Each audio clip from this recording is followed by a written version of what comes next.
The King's Avatar, Chapter 1168, The Best Choice, Audio Source, WuxaWorldAudiobook.com. Chapter 1168, The Best Choice. Translator, Nomiyami. Editor, Nomiyami. Steamed Bun had a lot of problems in the second half of the match, so they allocated a lot of time for review until the discussion finally quieted down. After that was the battle between Su Mucheng and Zhou Yuan.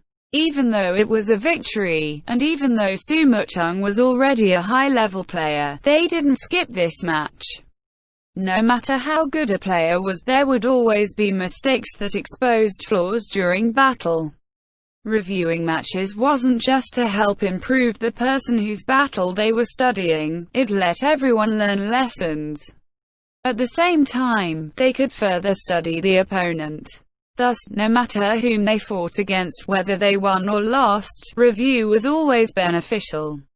Reviewing Su Mucheng's battle was much easier and much lighter than reviewing Steamed Bun's.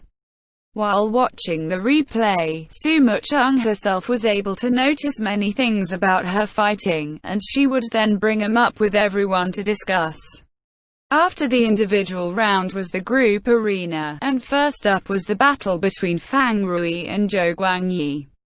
Wei Chen pushed up his sleeves, but it was unclear what he planned to do.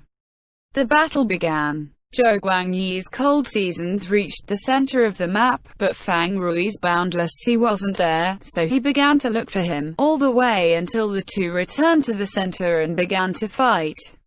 "You played around too much in the beginning," Wei Chen said coldly. "We know each other too well, I had to make him think a bit more," Fang Rui said. "If he hadn't had doubts in his heart, your cooldown method never would have worked," said Wei Chen.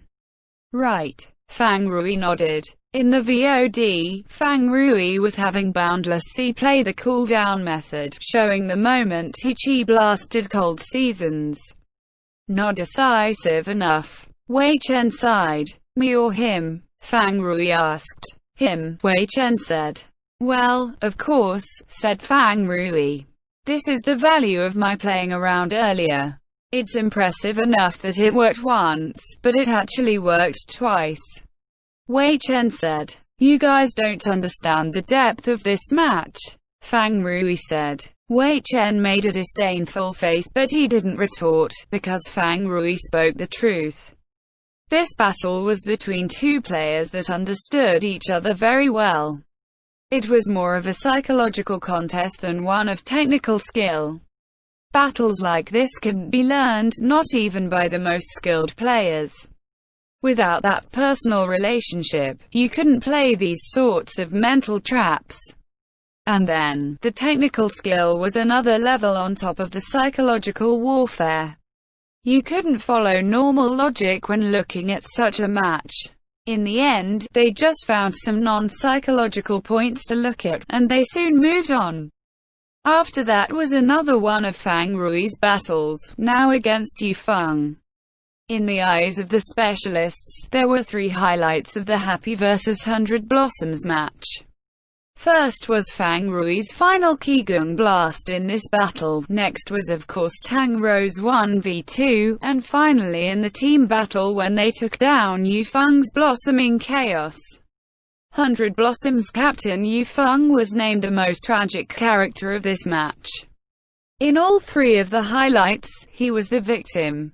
Boundless Sea's Qigong blast landed on the body of his Blossoming Chaos. Tang Rou's 1v2 began by killing him, and he was the one who had been so dramatically killed in the team round.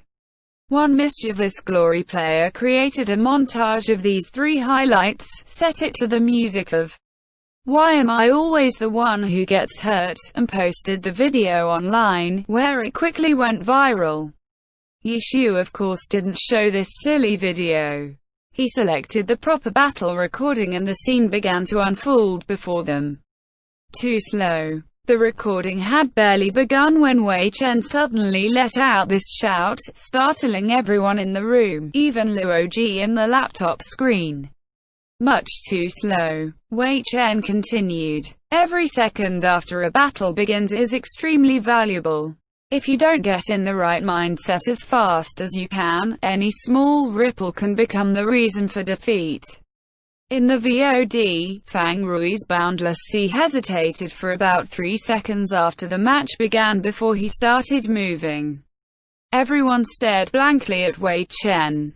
What he said about every second after a battle begins was inaccurate reasoning. Even an idiot could tell he was nitpicking. But to everyone's surprise, Fang Rui actually nodded in agreement. You're right. If not for that 3-second delay, Yu Feng and I would have met under slightly different conditions, and I might have been able to take the advantage. Everyone continued to stare blankly. Those 3 seconds of hesitation really affected the entire progression of the battle. Wei Chen wasn't just nitpicking, he actually made a good point.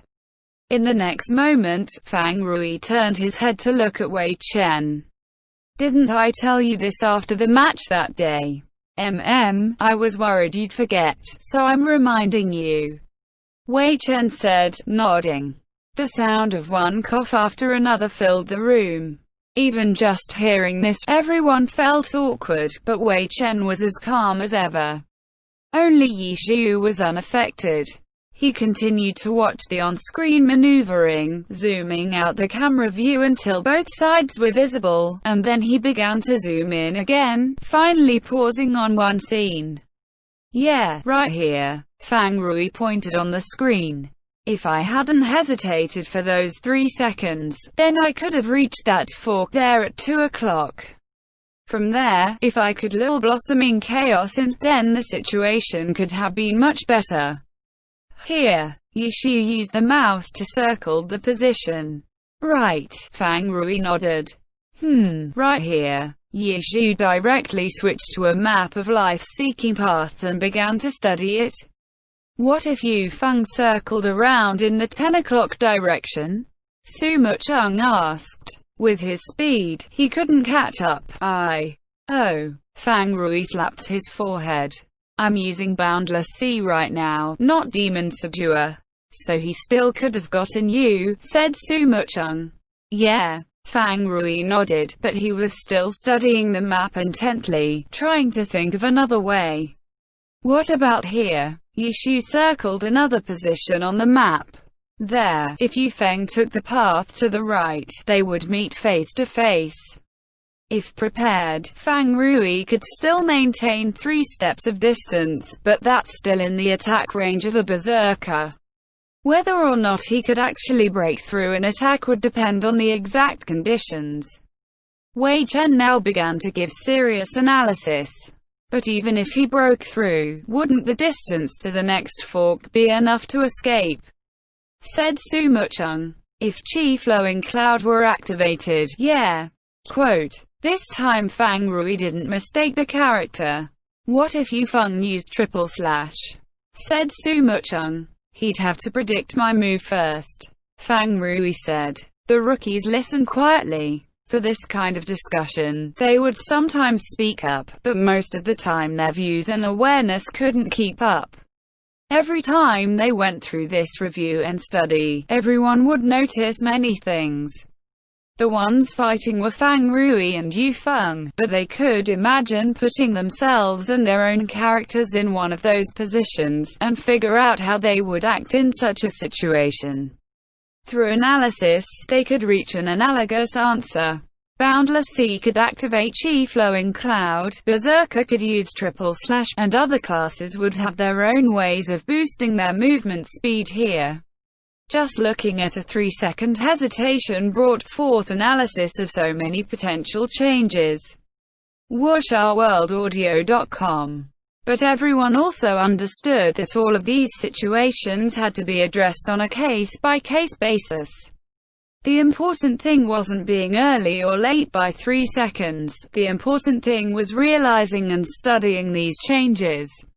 This was the significance of this review. There wasn't too much to look at in Fang Rui's battle against Yu Feng, so in the end it finished quite quickly. And then it was Mo Fan against Yu Feng. Everyone knew the results of this match, and there shouldn't have been much to review. But Yishu still played the recording of this match. Everyone couldn't help but glance at Mo Fan, but this guy was as expressionless as ever. Only Qiao Yivan, who was sitting next to him, noticed how he was clenching his fists under the table. Qiao Yivan was a bit worried. He didn't know what Yishu was thinking. Was he purposely trying to humiliate and provoke Mo Fan by replaying this match? That didn't seem too good, Qiao Yivan thought. No one spoke. The recording quietly played, the screen splitting in half to show each character. Soon, Yufeng's blossoming chaos reached the center of the map, and Mo Fan's deception arrived soon after, hiding to the side. You chose a good position. Yishu finally opened his mouth. Everyone nodded. Mo Fan, with his background of scrap picking, was extremely skilled in choosing advantageous positions, no worse than any pro player. But sometimes, the best position isn't actually very good, said Yishu. Everyone startled a bit, and there was confusion in Mo Fan's eyes. Because, when facing the best players, you aren't the only one who knows the best position. Quote, as Yishu spoke, he switched the camera view to Yufeng. Blossoming Chaos position looks very random, but in reality, he's carefully positioned a distance away from all possible ambush points. No matter where the opponent tries to launch a sneak attack from, he has enough space to deal with it. Yishu snatched up the esports newspaper issue on the table and waved it around. Zhao Chenrui said that Yufeng stood heroically and that was worth 5 points. That wasn't entirely mockery, his positioning was indeed excellent. Let's look at his use of his camera view. Yishu switched the recording to Yufeng's camera view. The display followed Yufeng's control over his view as he turned. Do you see it? Yishu pointed to a position on the screen, right where deception was currently hiding. The best position you had chosen was also where he was the most prepared for an attack, said Yishu. If you tried to attack from here, it would be very difficult for you to seize an opportunity. So that was the reason. As expected of Senior, Qiao Yivan was sincerely happy. Earlier, he was truly a little worried that Yishu's goal had just been to shame Mo Fan. If that had been the case, he really would have been disappointed in him. But now, he saw that Yishu was giving genuine feedback and advice on Mo Fan's pitifully lacking performance in this match. It was just a choice of position, but Yishu used this to emphasize to Mo Fan what was different about the professional stage. In this domain, anyone can have the same background and knowledge as you. The best choice might actually be the worst because everyone knows it's the best choice. As a player who likes to use sneak attacks, it's crucial that you understand this point. End chapter.